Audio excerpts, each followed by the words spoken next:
Comores, 137e au classement FIFA, donc des immenses terreurs, hein, qui ont donc appris dans l'après-midi que Ali Hamada, le gardien bien connu en France, ne pouvait pas jouer. C'est même pas le premier gardien, mais tous les gardiens avaient le Covid, et lui, ce matin, il est négatif. Sauf que la CAF a pondu un avenant à l'arrêté en disant que les joueurs devaient être en quarantaine 5 jours, et même que le Hamada était interdit de stade.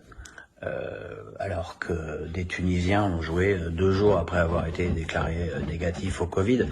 Donc c'est lamentable, quoi.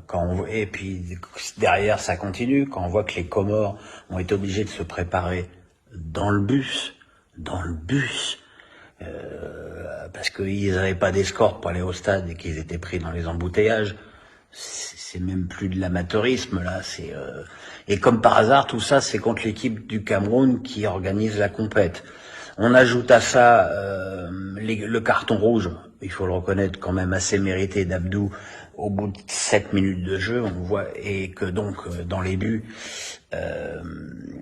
c'était Alakoum qui jouait, je suis pas sûr d'avoir bien prononcé son nom, qui jouait le latéral d'Ajaccio, qui jouait dans le but.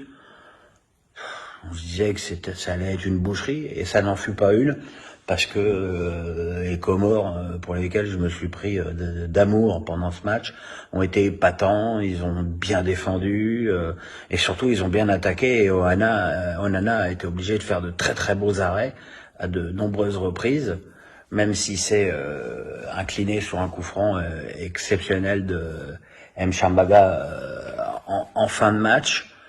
Mais le Cameroun, je sais pas si le Cameroun a été aidé volontairement. En tout cas, s'il a été volontairement, c'est plutôt une bonne idée des tricheurs, parce que le Cameroun n'a rien montré. Le Cameroun n'est pas organisé. Le Cameroun n'a pas de plan de jeu. Le Cameroun repose sur les fulgurances d'Aboubacar, qui a mis son 6e but de la compète, et Karl Toko Ekambi qui a mis son 3e. Mais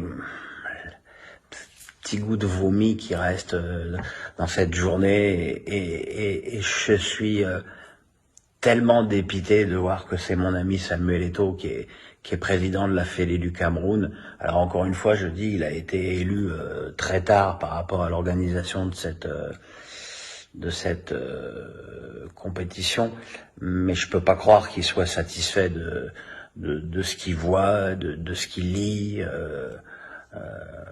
On s'aperçoit que le stade où l'Algérie a été éliminée, comme par hasard, a été supprimé des stades après le match.